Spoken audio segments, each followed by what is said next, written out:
Now I've unmuted myself. Oh, there I am. And now I've unmuted you. I've been unchained and You shackled. horrid man. Wow. Welcome. Oh no, now I can hear myself. Oh, there I am. My own stream's on. Oh, Yeah, I'll show. piss. It's okay, we're good to go. Fop. Hello, Fop. Hello, 5. Can I get emotes on YouTube? Can I do that so that people don't have to manually type Joe Pog? I like the idea that I felt like this got more humanity behind it when people have to manually type it. More humanity. Yeah. Yeah, maybe. As they plan out their Joe Pog.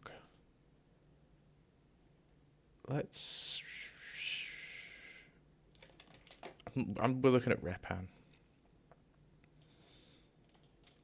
Have you ever studied Repin? I don't think I have. He's a good one.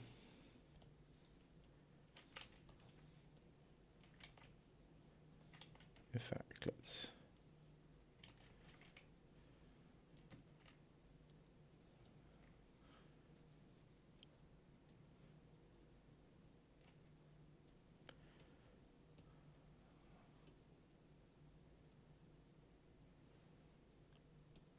I'm interested in angles.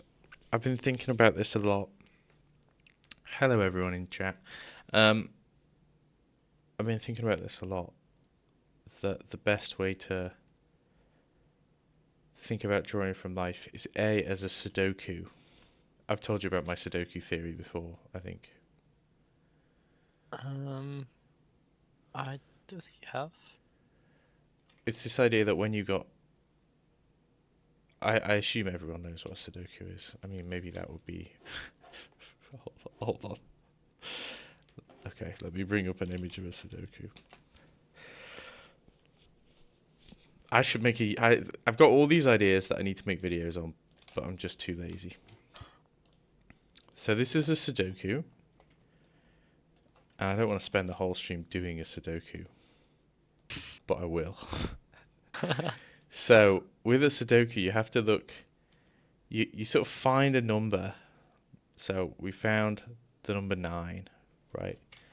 And then we're going to look down and we're going to say, is there a 9 in this box? There isn't. Okay, so we look for other 9s and we look up. And then we look to the left and right of those boxes to try and find if there are any other. So you're always working like up and down, left and right when you're doing a Sudoku, kind of. To find relationships or where things line up. Okay. And I think it's the exact same thing when you're drawing. You just pick a point, any point. Like, okay, I picked this ear. We're at the bottom of the ear. I look up and down and I go, right, well that lines up here with this point on the foot. And then I look to the right of that. Oh, well, that's the arch of this foot. And then I look up and now I'm at this thumb. Can I go left? There's nothing left. What about right? Maybe it's the apex of the curve on the sleeve. Down from that, or we're just in front of the tip of the toe. To the right of the ear, nose. Down from the ears, the thumb. Right, so you've got like, we've just discovered a square. So if I find the bottom of the ear, which is here, I know that I can go right from that to find the tip of the nose. And if I go straight down from that, that's where the thumb is. If I continue straight down from that, I'm underneath the arch on the right foot. If I go left from that, I've found where the foot and the trousers intersect. And I'm just going up, down, left, right, up, down, left, right, up, down, left, right, non-stop. It doesn't work quite as well when you're looking at a reference. I mean, I guess it does, but maybe there are other ways that I would draw from a photo reference. But certainly from life, you know, when you're doing all your measured drawing and stuff, Hmm. I think honestly, just going what's above what and what's to the left and right of whatever else, you sort of very quickly begin to map out this constellation of points, and then you effectively just do a dot to dot to finish your drawing. The Sudoku scaffold, yes, it's perfect. It's a flawless technique that I've developed over many centuries.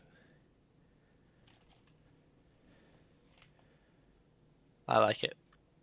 And I like that arch of the foot. But the other thing I'm doing is I'm just paying attention to angles, and when I'm paying attention to angles, I am literally coming up with a number for the angle in my head. So I'm imagining that a straight down is 0 degrees, and therefore this angle for the trousers is maybe 10 degrees. Because it would be very easy to draw it, well, it's on a slant, I'll draw it like that, but that's like 30 degrees, Mm. or 45 degrees. And so I think you can, again, very accurately determine, literally go, what angle is this? I do this with students a lot when they're in the room. It's, yeah, you're seeing that thing, but what angle is that on exactly? Like that thumb is going over there to the apex of that sleeve, isn't it?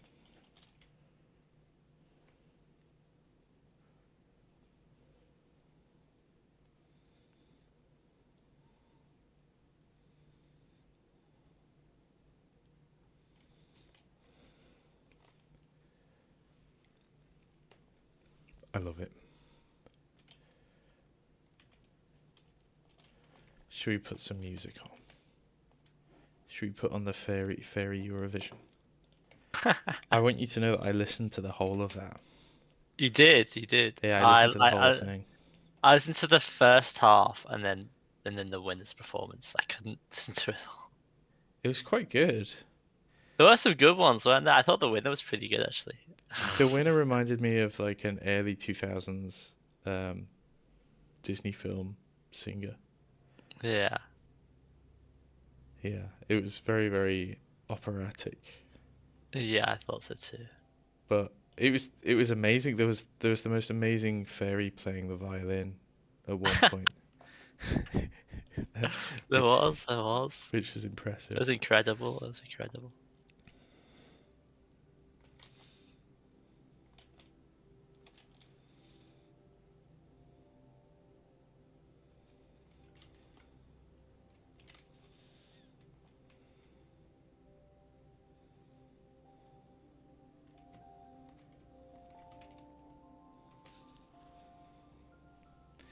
The mystery man I'm in a call with is Tom Osborne. You could have made up any name to make it sound cooler then. Hold on. Do you have like a handle? I have an Instagram. I have an art station. Okay, well I'm adding a It's text source that's gonna be Big John, and it's gonna say, what do you want people to go to the Instagram? Is it Aussie is painting still? I believe so, yeah. Where's that gone? Oh, there you go. You've been handled. No, no. Yeah. No. Let go of me.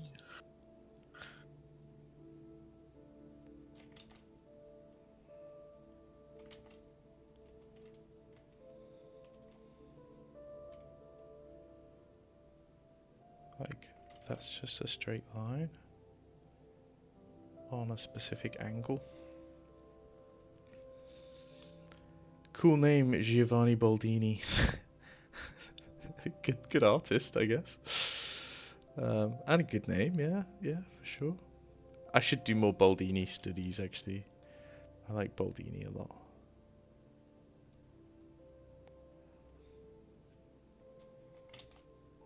Was he bold? He was pretty bold. Um, I don't know how well actually there are self-portraits of him. He wasn't bald, but he was bold.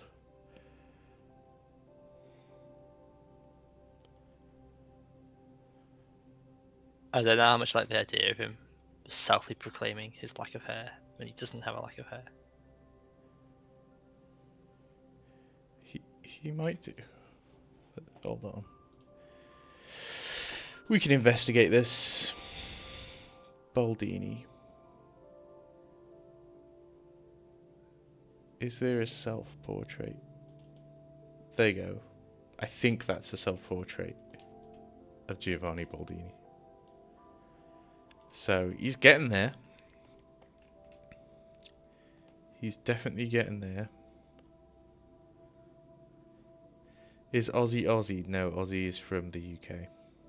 Sorry to dox you, but That's fine. I think the UK is big enough that people won't find my home. he lives in the UK at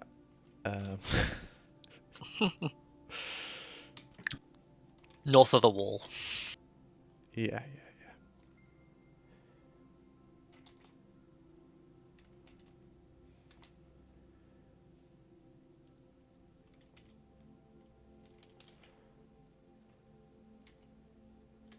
I think that's fooling me into thinking it's more horizontal than it is.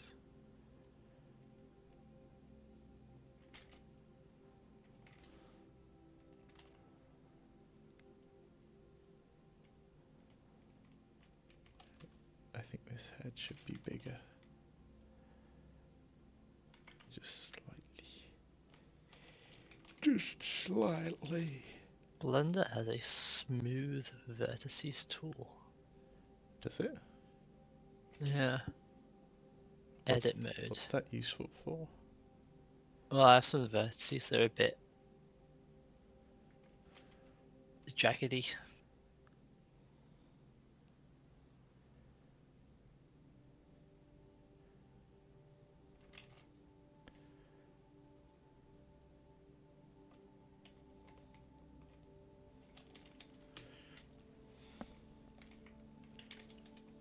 I think this is Tolstoy.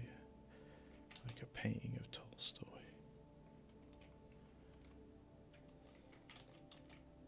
Ah. Yeah.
He's coming into fruition. Should we do a bit of painting?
trying to use like scratchier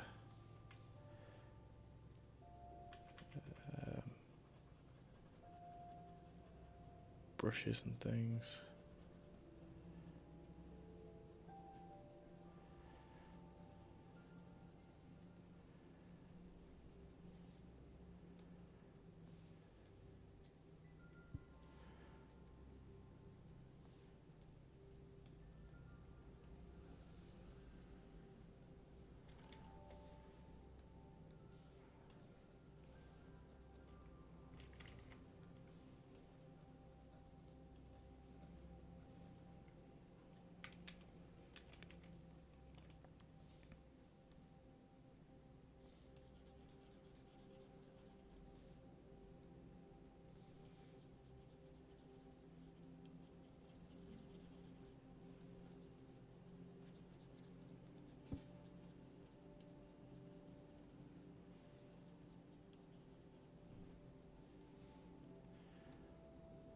Like, yeah, that's good.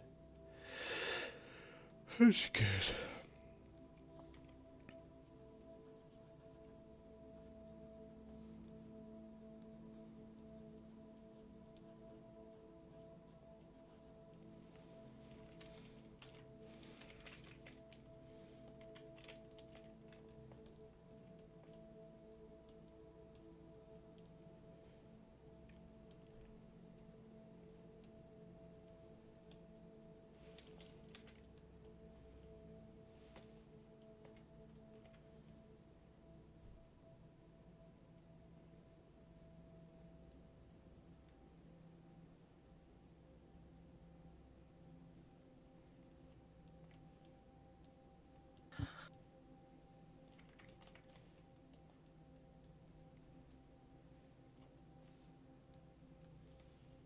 Toy Story? Why? What? Someone's just said Toy Story.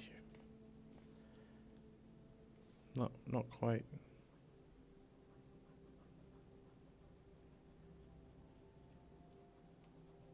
Oh, Tolstoy? Is that what you're thinking? I said Leon Tolstoy.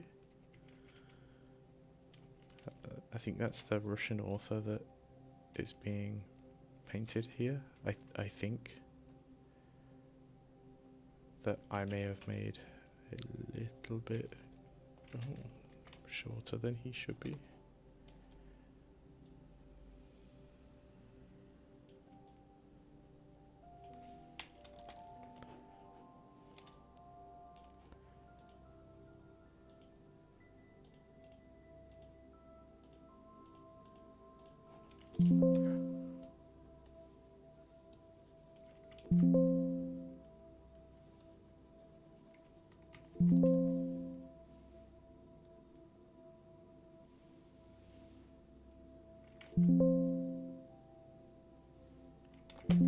God, Photoshop.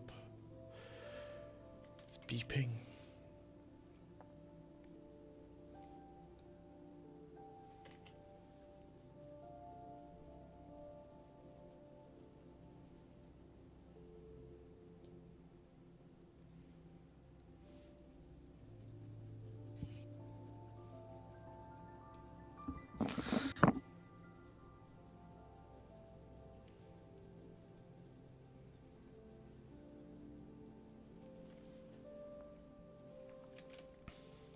It's kind of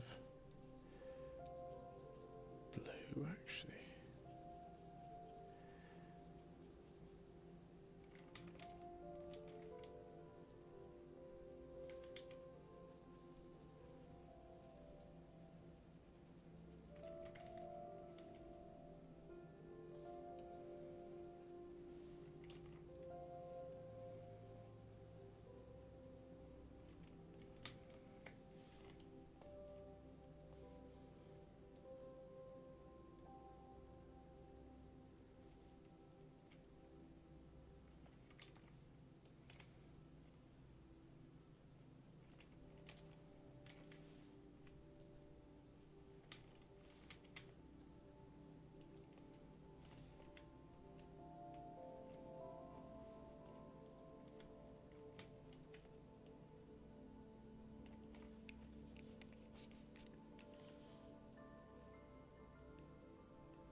Should we make these pants?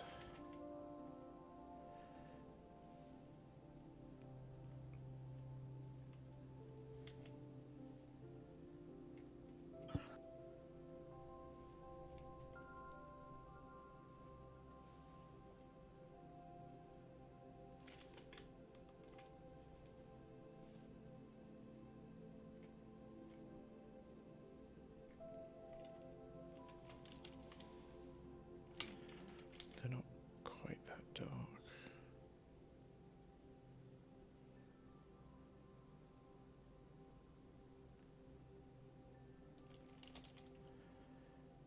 And I think they have like a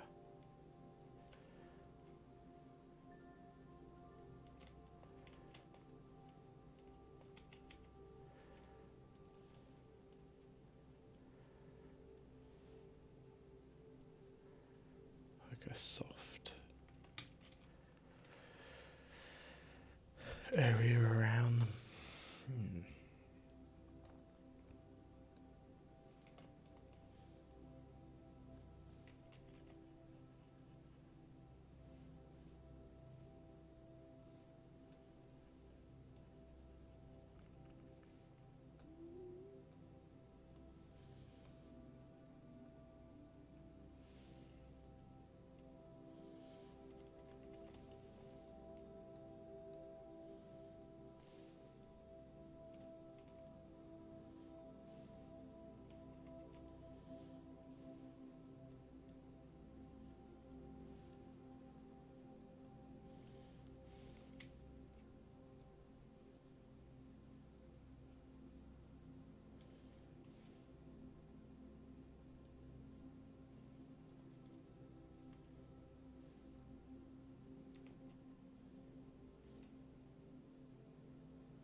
I've described that curve wrong.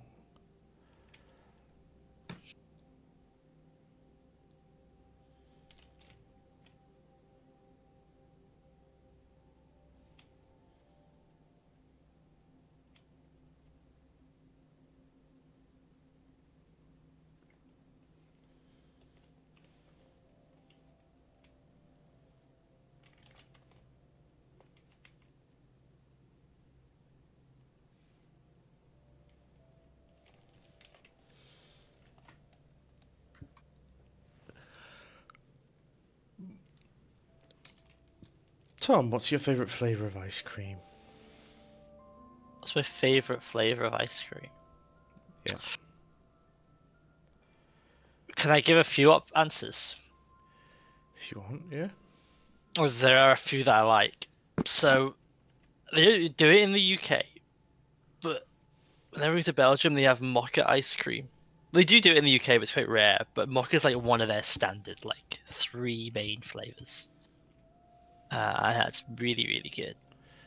And I like honey flavors. Sometimes like honeycomb. Yeah, I'm a big I honeycomb fan. Yeah. I like mint choc chip as well. I like that one. It's pretty good. Ooh. I like. I think that's where our agreement ends. You don't like mint choc chip. No. What? What brings on the hatred for it? I wouldn't describe it as a hatred. No, I would describe it as a hatred. Yeah, you would. I just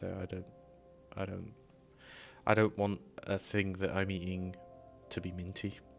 If it's like a sweet thing, I don't like after eights.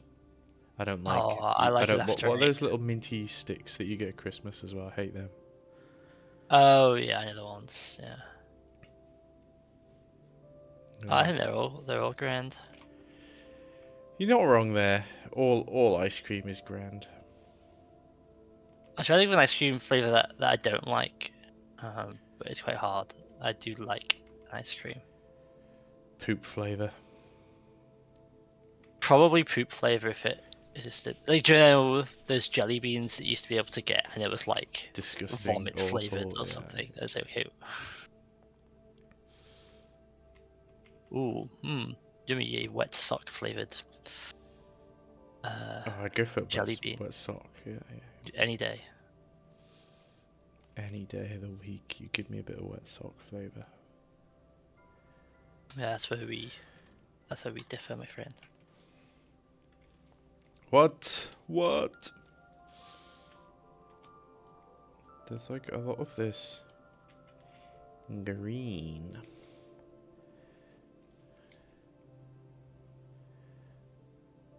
I forget how reflective a lot of this stuff is.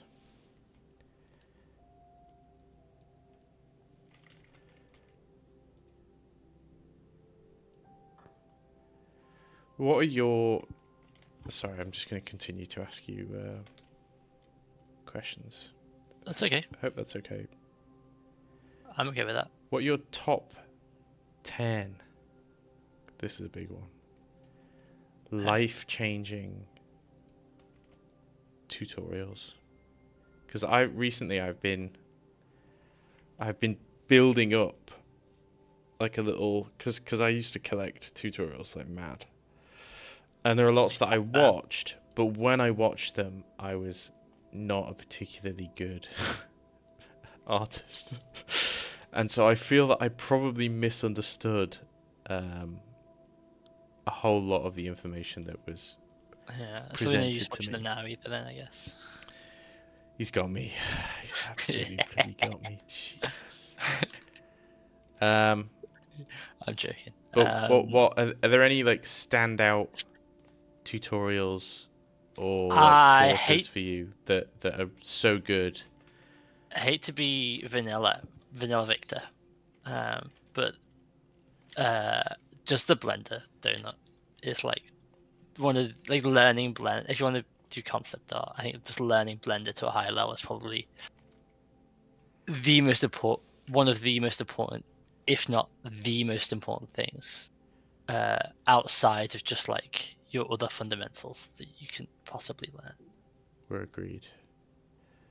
Might that be fun? Get that, but in terms of concept art, at least for AAA, you kind of need to know it. It's probably that, at least for me. That's very reasonable. I try to think what other. Apparently, the Geometry Bayev's concept art blender, narrative? Oh, the narrative concept art. I don't think the narrative concept art one is about Blender at all. What was the one that you used Blender on? Apparently, that one's really good. I've done that before, but that was, yeah, you're correct. That was back when I was a bit of a Blender schlob. Blender noob. So I could go back over that. Is it the one where he makes like the little Star Wars-esque Yeah. Tatooine hut looking thing? Yeah. Apparently, I mean, I recommend it. I haven't done it. But,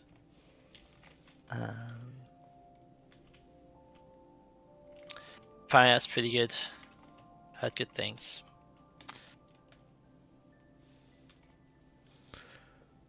No, that's fair. That's very fair. Don't say that to me. Good morning, Ash. How's the Craig Mullins underpaint going? It's not. Not. It's I not. gotcha. Well, I can't. I wish I had the power that Megan has, which is that she has to be listening to something while she does anything. Yeah. I not only do I not want to listen to something while I'm doing something, I can't. I just get so distracted. Yeah. Not even distracted in the sense that like, oh, right now I'm looking at my other screen watching Craig Mullins paint and therefore I'm not painting. Just distracted like mentally. Like I cannot do two things at once. Yeah, we have this problem a lot when I'm talking to you and you just like are typing something, And then and I I have to have to just ask you completely to repeat what I say. repeat your entire sentence. Yeah, correct. Yeah, it's fine. Don't worry. Yeah, I can tell that it's fine. It's not infuriating or anything, man. Don't worry about it. Oh, right, okay. No, just let you know.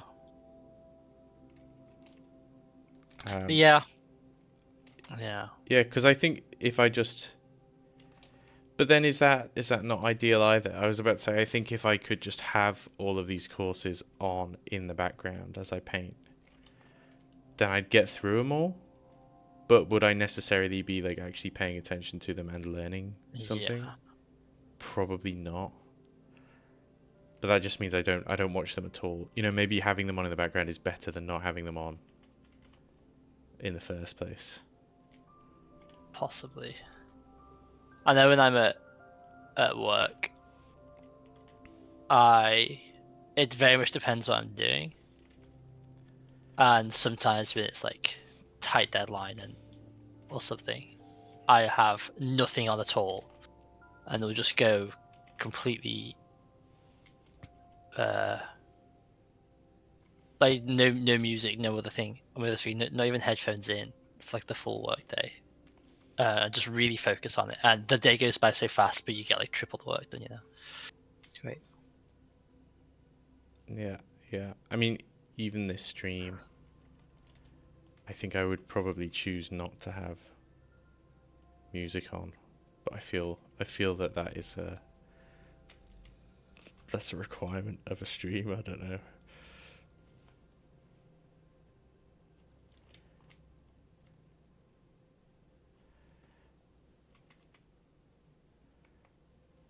Just silence. That's what I need.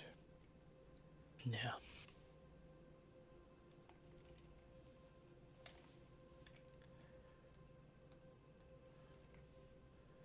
Yeah, I might absorb a little bit. I mean, one thing I used to do is I used to have the Craig Mullins schoolism, and I used to just listen to that in the background while I was um, just doing like paperwork and stuff. Um, you know, whatever else it was, what I was doing, like making PowerPoints and things. Falling asleep. And you would get, yeah, I kind of would get a benefit from it, but you know, nowhere near as much as had I actually just watched it and paid attention to it. So, you know, there would be times when I was painting, and I would come across a situation, and it was almost like I would hear the disembodied spirit of Craig Mullins tell me something. Like I would, my brain would remember something that I don't even remember hearing, but my brain would be like, "Oh, you heard this yesterday. Why don't you try that?" And it'd be like, "Oh, okay, yeah, fine." Might you interest me in some ADHD? That way you can have something on in the background, or else your brain will wander and yeah, I think I've got the opposite. Is that possible? It's the opposite of ADHD. DHA? No. That's like that. DHDA. There you go. It's not like a sofa superstore in the UK. A discount furniture store. Yeah, I yeah. think so. It Yeah. might well be. But I think that maybe not preferable, but I would be interested to see what life is like. If I can just do all of this whenever I like. That's a very wonky foot.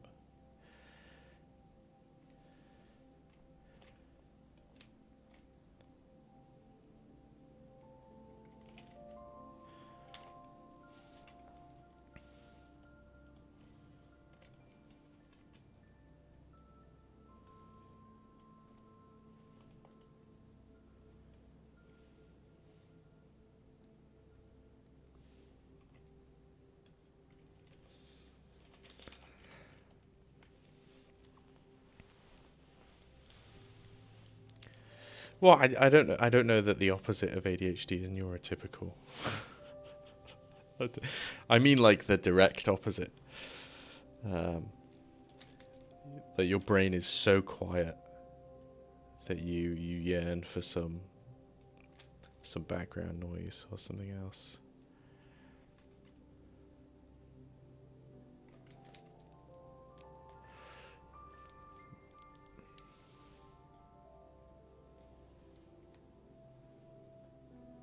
That's the Femon. That's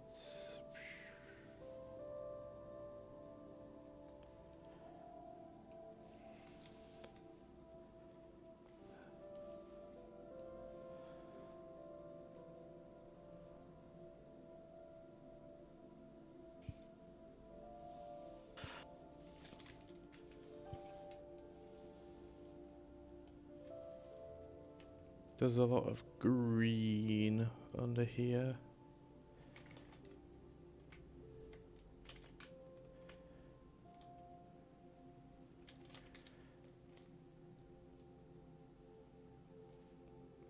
That's a bit warm.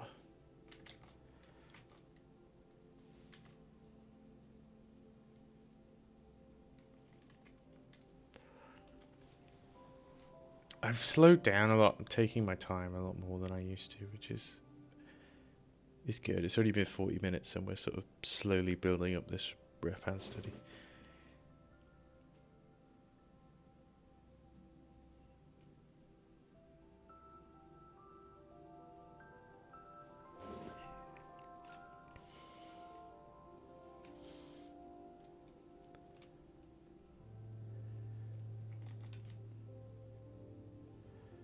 Yeah, I need,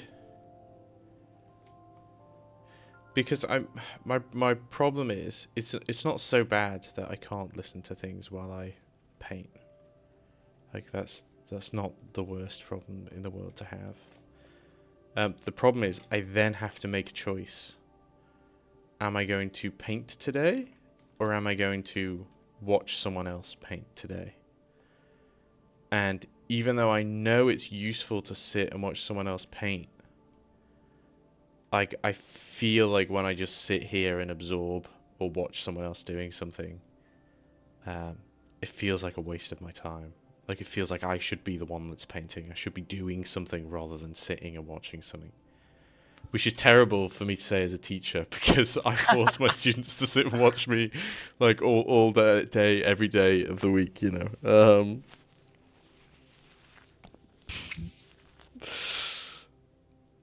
It's a curse.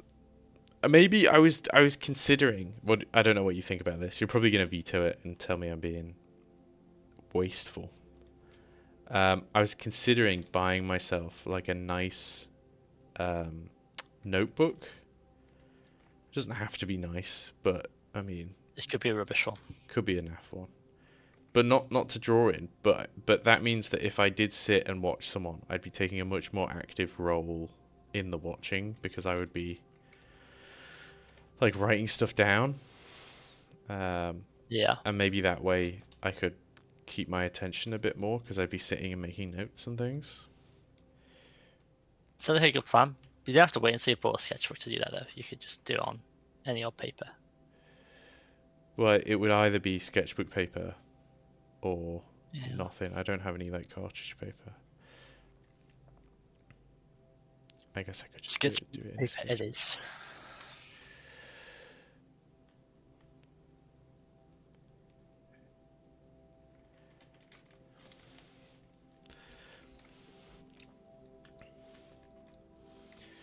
Let's get some of these big shapes down. Come on.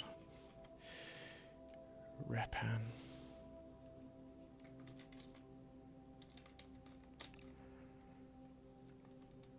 It's a lovely bit of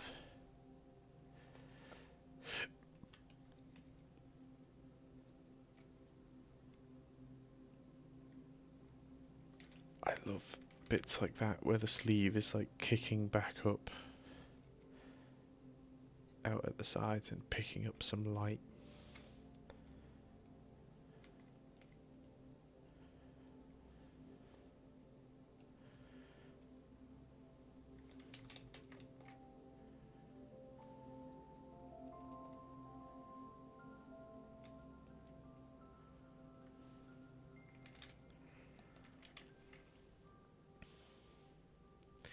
I could do the notes app on my phone, but I think I'd prefer to have a more permanent copy on a piece of paper. I don't like keeping things on my phone. My phone's like dying as it is. It's on the way out. Like a TV. Don't pain me with that memory. I was sat there for a good while yesterday trying to fix my TV. And I don't even know what's wrong with it is the problem. And It's all just of not the turned on. No, it comes on. It was on. So we got it on. We started watching I think Hercules on Disney Maybe. Plus, which was probably the issue. Um and then all of a sudden the screen just goes like not even perfectly white. It's like white noise but white noise. Do you know what I mean? Like not grey white noise. No, yeah. It's very very bright, this screen. And Hercules just stops as well. So it's not like it's just the image on the TV. It's like something in the TV has gone wrong. Oh dear. And all the things that I was Googling, trying to find a solution, and all the solutions are like, oh yeah, your screen's like completely messed up. Just go in the settings and like factory reset the TV. I can't. Right, how am I going to get to the settings when I can't see anything because my screen is just pure white? What are you talking about? Just go into the settings, mate. Just pop into settings for me. Oh yeah, right. Not gonna happen, but we continue. Oh yeah, and they just reset it. Oh, brilliant! I hadn't thought of that. You try going into settings. Well, I found one. I found one guy that was saying that all you have to do is unplug the TV completely from the wall, so that it Yeah. like drains, right? Because if you don't Yeah. unplug it, it'll still have a bit of. Even if the plug is off, it will still have a bit of like excess, Residue. yeah, electricity in it. And then once it's like fully drained, just turn it back on and it'll be fine. Like it has an excess of power, and that's what's making it Oh. make a funny screen. So I mean, I took that and went, oh brilliant, I can stop faffing around with it, and just turned it Yeah. off and went and did something else. Um,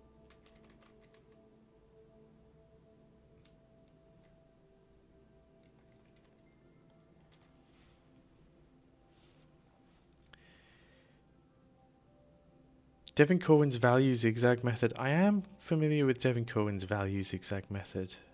If I'm thinking about the same thing as you. Yeah, I did a mentorship with Devin Cohen. It was good. He's a good teacher. He's a very good teacher.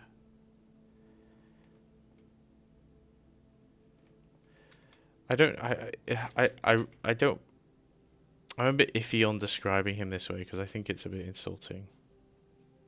But it is a good description. Is that like Devin Cohen is almost like a translator for other people. So like if you watch a lot of Craig Mullins, sometimes Craig Mullins can be a bit confusing. He's saying stuff and you're thinking, what on earth? And Devin can take those concepts and things, and he's very, very good at describing them and explaining them in a way that's actually understandable in one way or another. It's not all he does. He is also a very good artist in his own right, but it's quite a useful thing.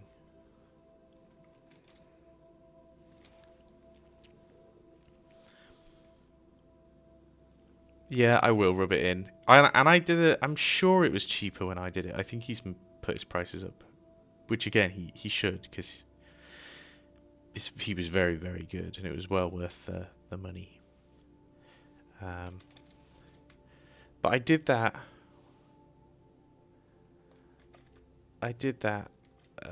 It was basically when I had just graduated. I was like, I need more. I need more of this learning stuff.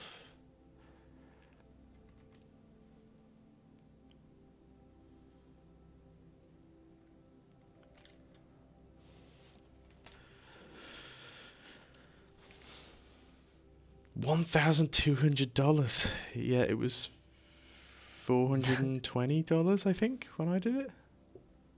So like a third. Hello, Jake. Yeah, it's gone up a bit. Just a bit. Just a smidgel. But it deserves Nice to go up a stylistic. bit. Yeah. Yeah, for sure. He's a good lad, is Devin. I say good lad, he's much older than me. He's not a lad at all. He's a lad. I don't. Is lad age locked? Well, when I say lad, I mean, well, especially when you say good lad, it's almost like you're describing. Grommet. Yeah, Grommet, or I was gonna say like a primary school child. Yeah, they've got good prospects. They, you know, if they continue, they'll get somewhere. Look at this. Look, you can just describe a head as like an egg. That's all we need. Where's my drawing? You can with your red at least. Bastard. Another one. God, it's the zingers that are coming out today. Day of the Zingers. Great film. Great film.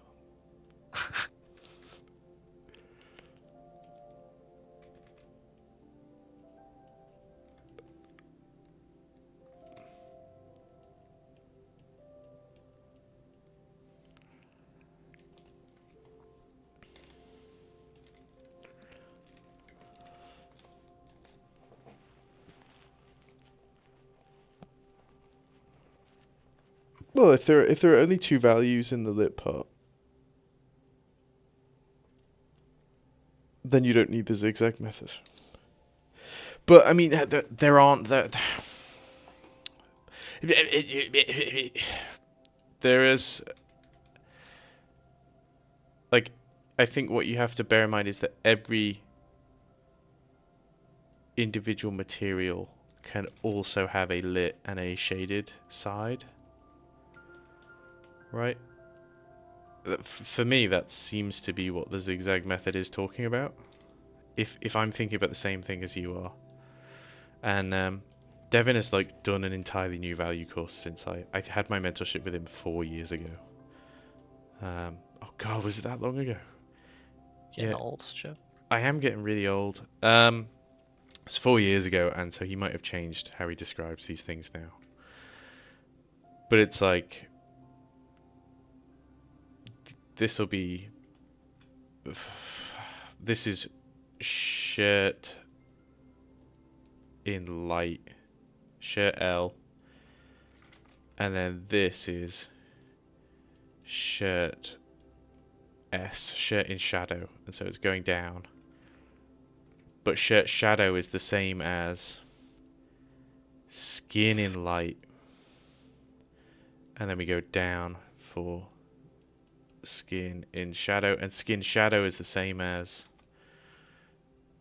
I don't know, like leaves in light in this painting probably, and then leaves in shadow is maybe the same as pants in light, even though they're not. And it zigzags down like that, and so it's all about differences in material more than it's about. Well, it is about arranging values, but it's about reusing values across materials so that each individual material doesn't seem like it exists on its own plane of existence. Like, it feels cohesive, right? Because they're sharing the values of other things.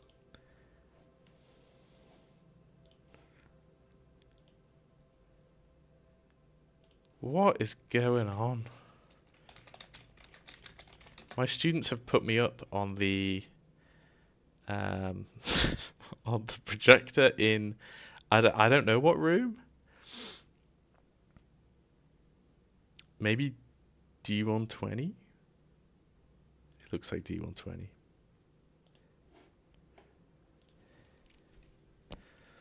And so even if you have like a very high contrast two value group painting, within those value groups you're still going to have shared values across different materials is my thought. My assumption.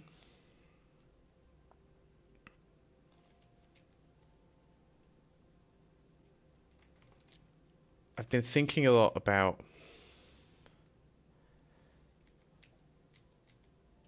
different varieties of edge, which I can't say with a straight face anymore, thanks to the internet. Um, but I've told you about technical versus visual edges before, haven't I? Mhm. Right. Well, the takeaway from that is okay, well, actually, when we're talking about edges, we're talking about visual edges. And so technical edges are unimportant. I think that's the it's not the takeaway I'd like it to be, but whenever I explain that, that seems to be the takeaway that students get from it is, well, Yeah. actually, when we're talking about edges, we're talking about differences in value, and so the technical quality of the edge, how technically rough or solid it is, isn't as important. But I'm finding more and more that it is very, very useful. Um, it's not like I'm using, the tree brush for the trees, but skin and hair is softer if I were to touch it than, um, the edge of these trousers or maybe the Hmm. wood in the background. And so I will use a softer brush. And I think that has a bigger impact on the painting than it might initially get credit for.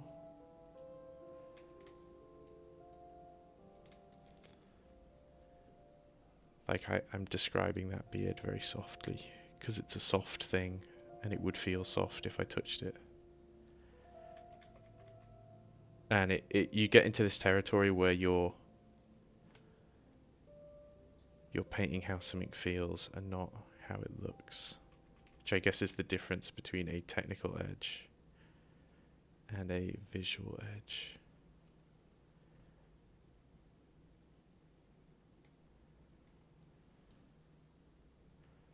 There's all sorts of shenanigans going on in here.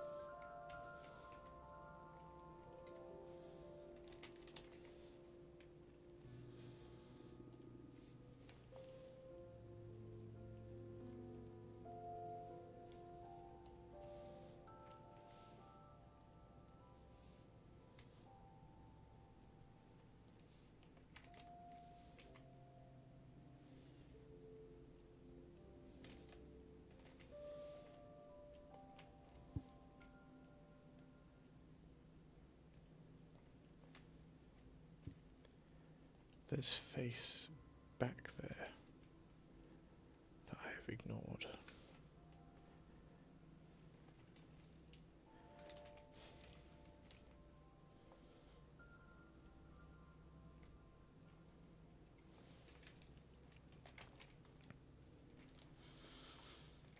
Ugh.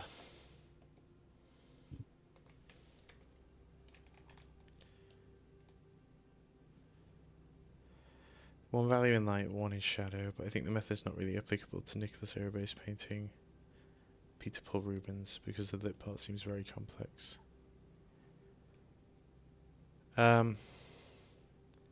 No, I still think it's applicable. You're just talking about the sizes of groups. So when we say this is, let's go back and say this is skin light. Like I'm using a little point to show you what that is, but actually I'm saying that is skin light, and skin light is going from this value to this value. Like that's quite the range that a lot of stuff can be inside of that. And then you might say, well, skin light is the same as shirt shadow, and shirt shadow might have the same value range from that to that. Well, that might be a little bit dark. That. And so if we go black and white, actually shirt shadow, you know, maybe you can get a little bit brighter. But do you see how these two are the same? And so it's not that by using this ladder method you're flattening the values in any way. You're saying that it's not, when we say that something shares the values of something else, it's sharing the value group of something else. And so in the case of like a Nicholas Arabe painting or a Peter Paul Rubens, where you're saying that, well, there's loads and loads of information in light, all you're saying is that, and I hope I've done this on a separate layer, all you're saying is that these groups are wider, right? And so it might be that actually skin light goes from that dark to that light, and shadow goes from that dark to that light. What it would mean is that shirt light would have to be even lighter and maybe a lot more flat to compensate, and that skin shadow would have to be darker than that, and again would become a lot more flat. So you're talking about a difference in exposure. Is if one value group is big and sort of monopolizes that value scale, then another value group has to shrink to accommodate for it.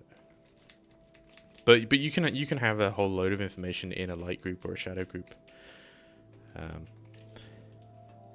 It just depends on what other stuff is in there. This bozo's forehead is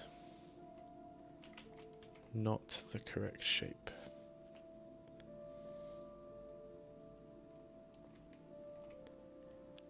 Yes, that's better.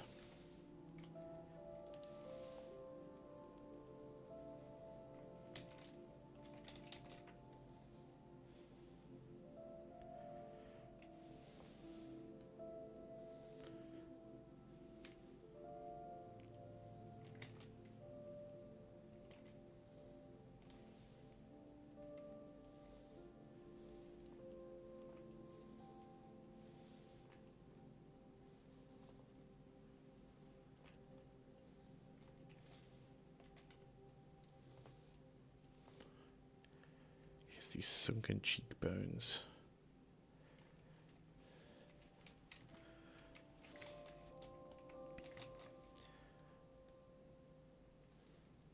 I think something I used to be very good at was simplifying information down into like one or two brushstrokes. I think the more I've learned about painting, the more hesitant I am to do that now. But I want to start doing that again.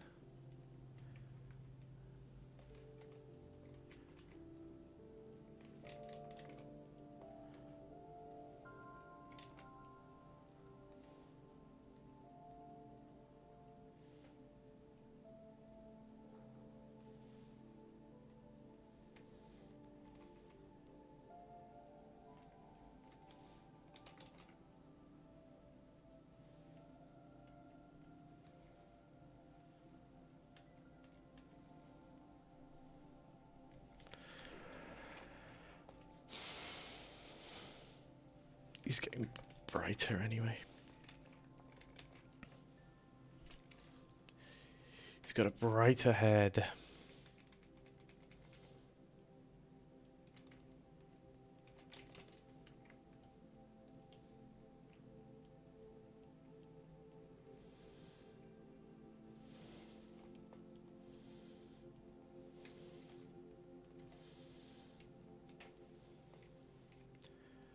Let's carve out the shape.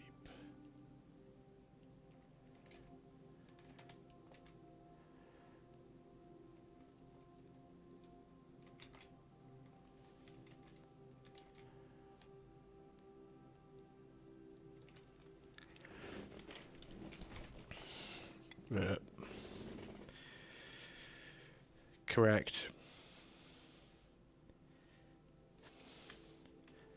Correct. I'm not reading out your filth.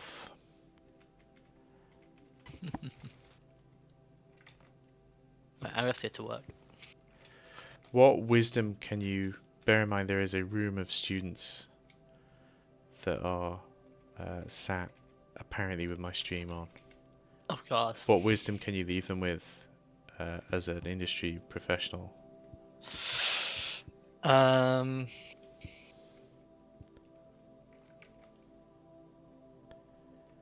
Let me have a think. Don't think too hard. You know that hurts. It does.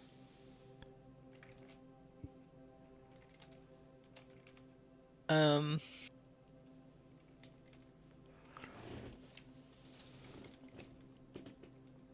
What year are the students? Or am I asking too many questions? Do I just need to? I think the students in this case are in their second year. Okay. Well, But there might be a mix in there, you know. I don't know. might be a mix. I'd say there's going to be very few times in life where you can spend all day, every day, studying exactly the thing that you love. So use the time wisely and do exactly that, I think. Well said. I Yeah. think your mic might have cut out at the part where you said make sure you do all of Joe's homeworks 3 times a Yeah, I day. did. Yeah. Yeah, yeah. Make sure to submit to the forum every week and Yeah, do a good analysis and do loads of studies in your spare time. I think it cut out for that bit too. yeah. But I think you covered all bases there. I think so too. For sure. Oh, remember to put in the register code. That's a really important life motto as well. That'll get you going. Yeah. Right, I'm off. I'll see you later. Enjoy. Have a good day. Bye bye.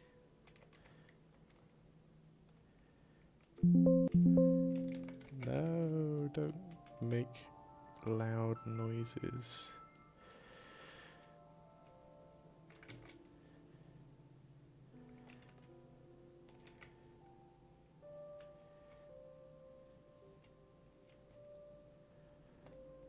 He's got bigger ear than I thought.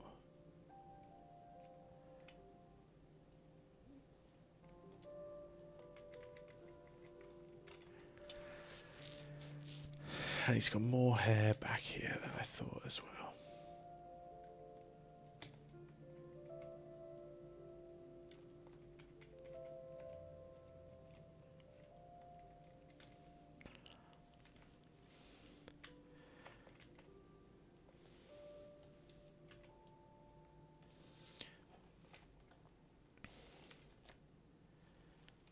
I think his head might be too small. Let's take this and reattach it, but bigger. What?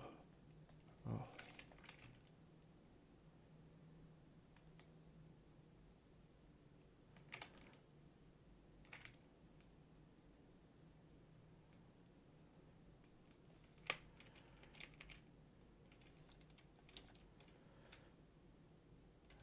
Yeah, that's better. Let's save this.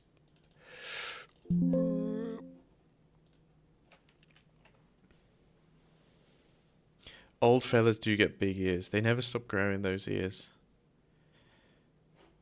You got that to look forward to. Think about the size of ear trumpet you'll be able to use when you're older. Think about how much you'll be able to hear, you know. The bigger the ear trumpet, the more range you have.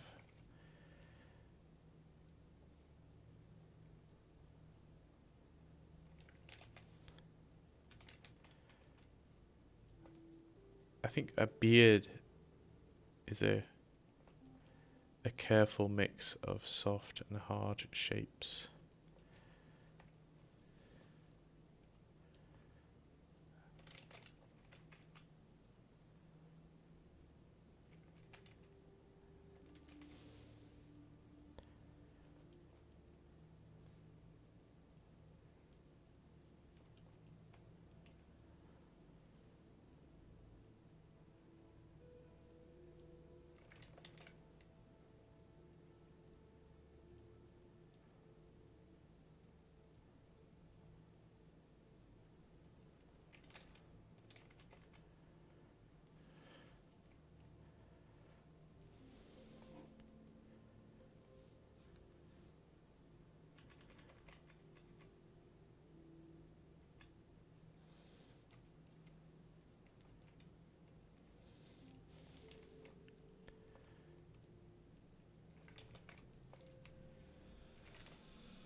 Yeah. We're getting somewhere. We are getting somewhere. Bonk.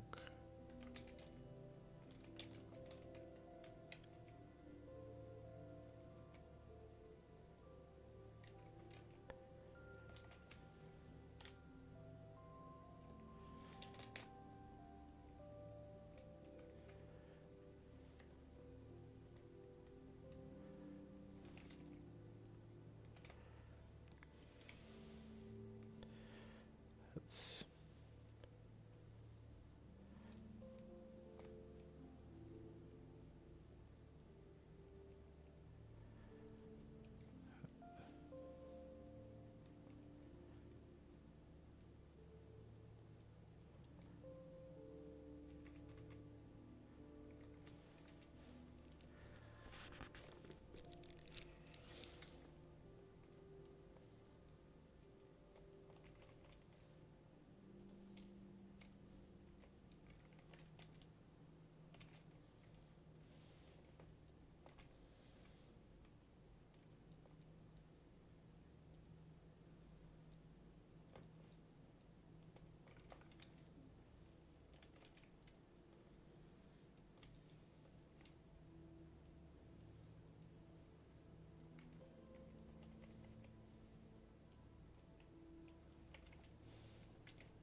I think people should use the soft round brush more. It's my hot take. I think it's so useful for describing all kinds of forms, and I think people are terrified of it because they don't want their work to look all airbrushy. Which is like it's a reasonable concern, but just just just use it better then.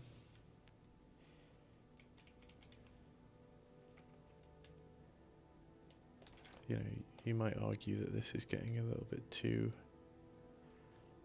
soft.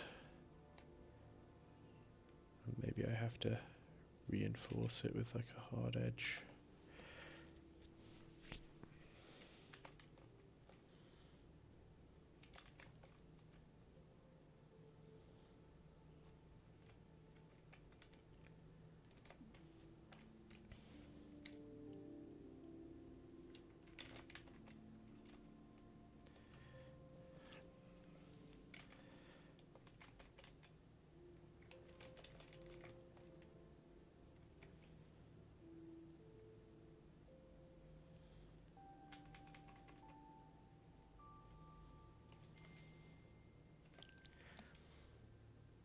But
like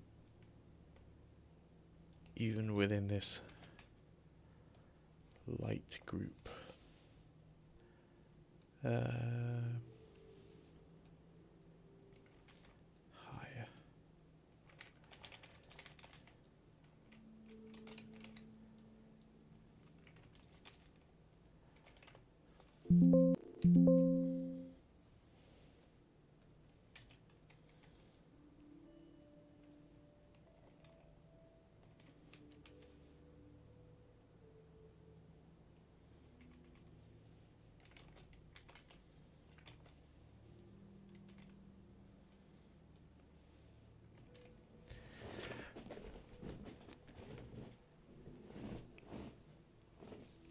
You've been on a binge of establishing colour with exclusively soft brushes and then trying to build on top.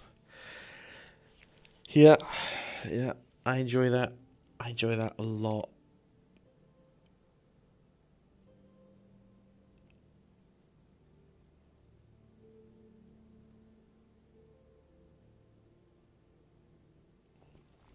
I think you can. I think you can practice both, and they present you with very different outcomes or benefits. I get my students to do both. I get them to start with hard edges and then decide which edges need softening. And I get them to start with soft edges and decide which edges need hardening.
He's getting there. I was planning on doing this one as well, but I didn't expect to spend so long on this. And so maybe not this morning.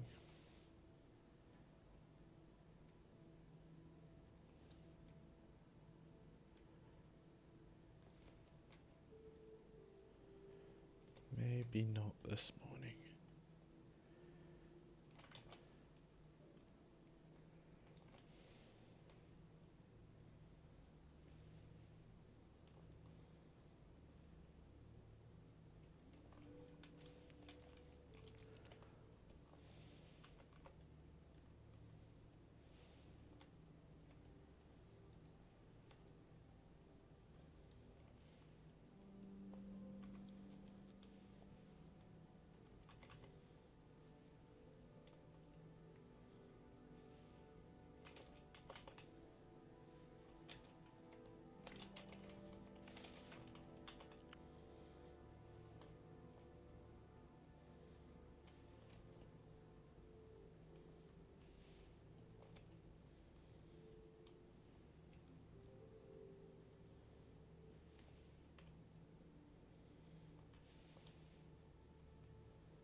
Hmm. Mm-hmm.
Okay, the sun is now shining directly in my eyes,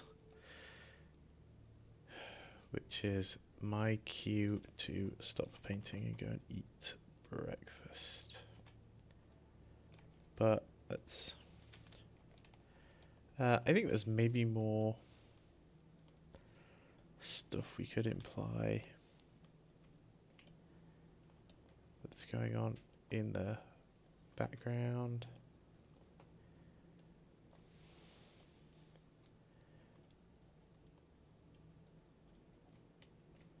There's like little spots of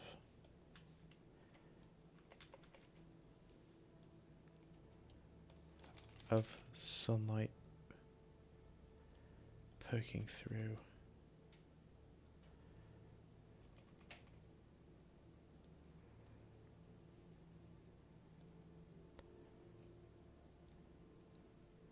But that's an hour and 20 minutes, which is longer than I wanted to spend, but probably way less time than a Repin or Repin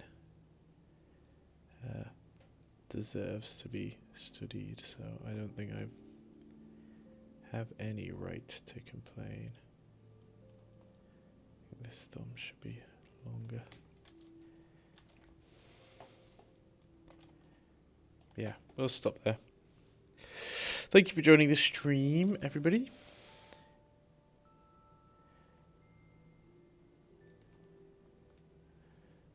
And I said I was going to stop there, and I'm just continuing to paint. Yeah, I do wanna stream more often. I've been in a terrible slump of playing the awful Minecraft clone that's on Discord instead of doing anything productive with my time. So I'd like to get back to being productive, and I think streaming is the best way to do that. I think it's going to hold me accountable and make sure that I'm concentrating, and I also get to answer interesting questions, which I enjoy. So maybe I will try and keep this up daily if I can drag myself out of bed. It is getting lighter in the morning, so we'll see. Have a good day, be productive, enjoy.